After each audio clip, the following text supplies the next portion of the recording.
2-minute versus 2-hour versus 2-day mashed potato. For the 2-minute version, grab a cup of instant potatoes and fill it with water, mix, then into the microwave for 2 minutes. Now dig in. For the 2-hour masher, start by chopping russet and Yukon potatoes, then into a pot with water, garlic, and salt, mix.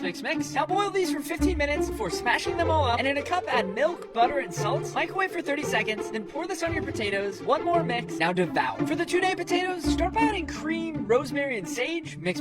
Now pour this in a cup and into the fridge to infuse overnight. Now peel 2 pounds of Yukon potatoes and dice them all up, then add to a pot, fill it with water, finish with salt, then boil until fork tender. Now pass these through a ricer and add your butter and cream, mix, and finish with 2 pounds of cheese, one more mix, and now it's time to see which is the best mashed potato. The 2-minute mashers are decent. They're honestly not as bad as I thought. The 2-hour potatoes are really good. They're perfectly salted and nice and creamy. The 2-day potatoes are insane. The cheese and infused cream is perfection. So today, the 2-day potatoes easily win. Now let's make 2-minute versus 2-hour versus 2-day mac and cheese. For the 2-minute mac and cheese, Start by grabbing a cup of Kraft, add water to the fill line, and into the microwave for 2 minutes. then stir in your cheese packet. Now dig in. For the 2-hour mac and cheese, Start by adding butter and flour to a pan, mix, and slowly add your milk. shred a block of cheddar, and add American cheese until you have the perfect cheese sauce. And while that simmers for an hour, Salt your boiling water and add a package of store-bought macaroni. then cook this through for 7 minutes. Now add to your cheese sauce, One more mix. finish with pepper. Now devour. For the 2-day mac and cheese, Make homemade pasta with flour, eggs, olive oil, and salt. mix. Then add this to your pasta extruder until you have the perfect macaroni. Now let this dry out overnight, and in a pan add milk, garlic, rosemary, and thyme. Bring this to a boil and let it infuse in the fridge The overnight. next morning, make a cheese sauce with butter and flour. Then your infused milk. Now shred Gruyere and sharp cheddar. In another pan, add pancetta and render this until nice and crispy. Now let's make breadcrumbs by slicing sourdough. And now into the oven to let it dry. Add this to a bag, Brush with a rolling pin back into the pan. until nice and toasty. Now add thyme, pancetta, salt and pepper. Now boil your fresh macaroni and add to the cheese sauce. And layer with breadcrumb, top with Parmesan. Now into the oven until golden brown. To a blender, add parsley and olive oil. Blend.